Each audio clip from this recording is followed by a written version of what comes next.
First thing. Now, we already know that there's more hamsters than guinea pigs in federal service. That's from the OKest hour, last hour. Locally, we had a overnight in Pierce County shooting at a marijuana shop early in the morning, very early this morning. And so we're still sifting for clues on that one. Here's your first thing. A global airline expert says Boeing is slowly breaking the airline industry. And this is a part of what he means.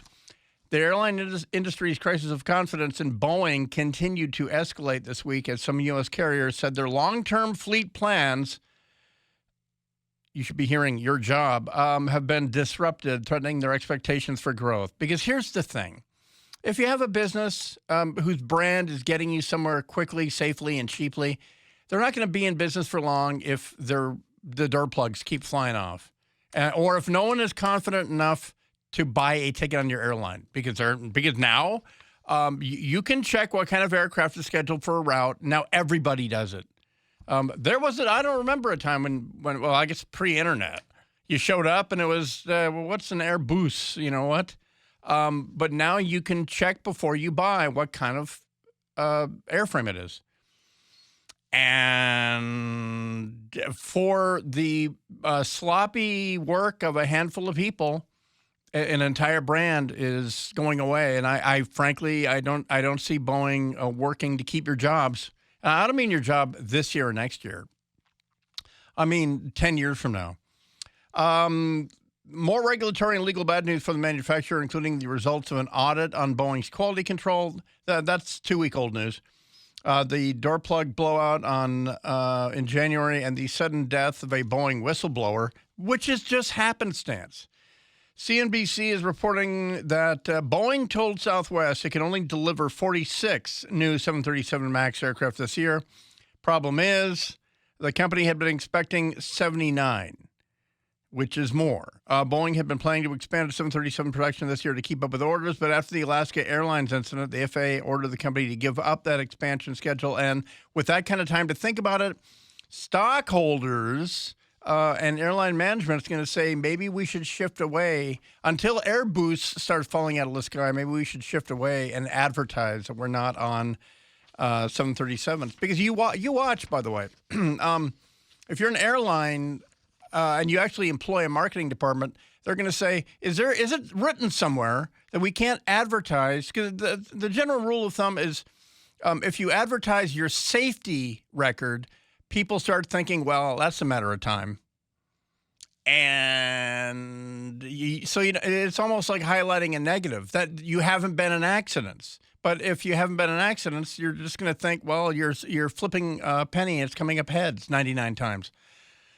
But if you're advertising your quality and your culture and all that, that's different. But I think the employed message is if it's known that you're not flying 737s, first of all, you're losing money on that because the volume of production means that it's a pretty good, it's a bargain of an aircraft for the number of people that you get on the plane and how dependable it is and how it's on a day-to-day basis. Minor maintenance, but it's gotta come off the assembly line or out of Renton for repair or refurbishment as one piece. So there's that.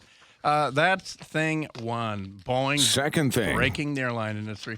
Well, I didn't know this, but there's a quiet rivalry between Obama and Biden. Biden feels like he was a charity pick to be vice president, apparently.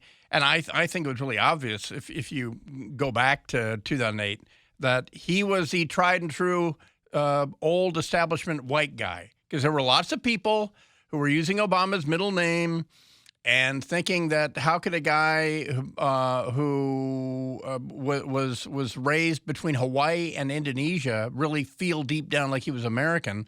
And I think it was very real because I said those very things. I didn't think them. But anyway, Biden compares what he does right now all the time, according to insiders, with his boss. Biden sometimes says when speaking about a perceived accomplishment, according to two Biden aides, Obama would be jealous. The competitive dynamic has informed Biden's approach to several issues, including how he's dealt with Afghanistan, Israel, and Congress. Afghanistan, Obama wouldn't have gotten out of. Israel, he wouldn't have thrown under the bus. And I didn't know this, but apparently I'll have to, read the 300 pages of it. But the Robert Hur transcript of the interview with Biden, without prompting, just apropos of nothing, Biden was bringing up Obama. Biden told her about the wounding experience of Obama favoring Hillary Clinton over him to be the Democratic presidential nominee in 2016. Now, remember, in 2016, we heard that he was so deep in grief about his son's death that that's why he didn't run. I had kind of memory hold that whole thing. I forgot, being the vice president for 8 years. The implied message is, you're my relief pitcher, George Bush. Right. I mean, Bush walked into the Oval Office without really breaking a sweat in 88. And for Biden, I mean, I gotta say, I don't remember any loud, glaring issues in 2016, but Obama didn't back his VP. And no one said that out loud because Biden was pretty team player-ish, and he said, well, because my son died planting the flag on Mount Suribachi there at the Battle of the Bulge, I can't run. I mean, that was literally the reason, was that he was so, bereaved by his son's death. But it was because Obama, gave him the SADs.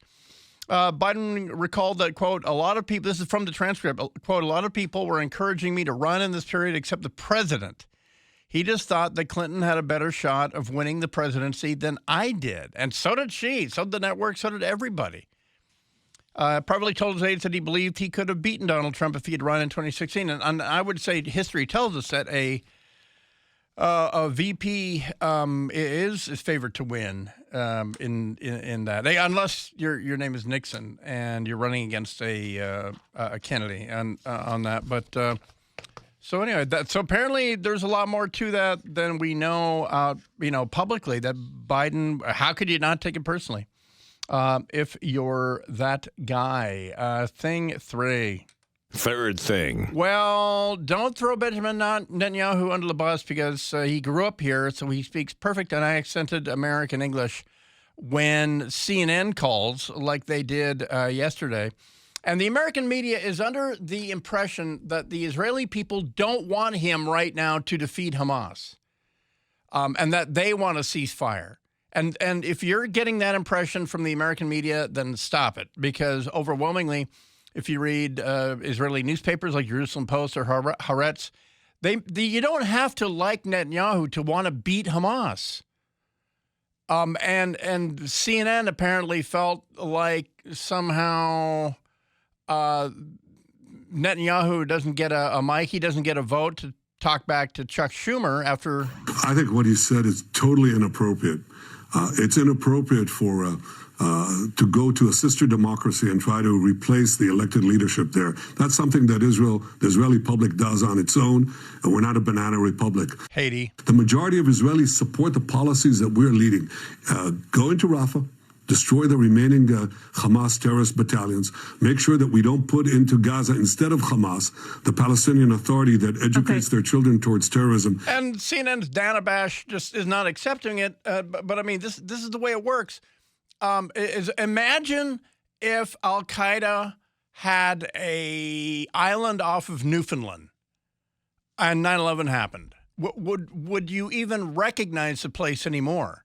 If you put it in perspective like that, and that's how you know that your Anthony Blinkens and your Joe Bidens and your Sullivans, your Jake Sullivans, they don't understand this because they don't know war. But when you're Israel and you're surrounded by enemies, or you were, and you're working on making them non-enemies, but there's a cyst that metastasized all over your people, your innocent, unarmed people.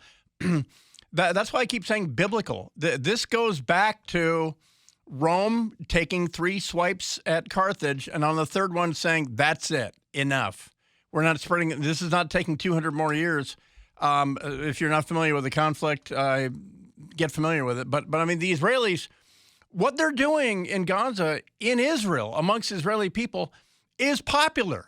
Because that's how much of a national shock 168 days ago was on October 7th. And to us, it's 168 days. To them, it happened yesterday. And I mean, keep in mind that the numbers, 3,000 Hamas guys coming into your country and killing 1,500, they'll never get a full count because some of the bodies were burnt beyond recognition as a human body. Everybody in the country knew somebody who was killed on that day.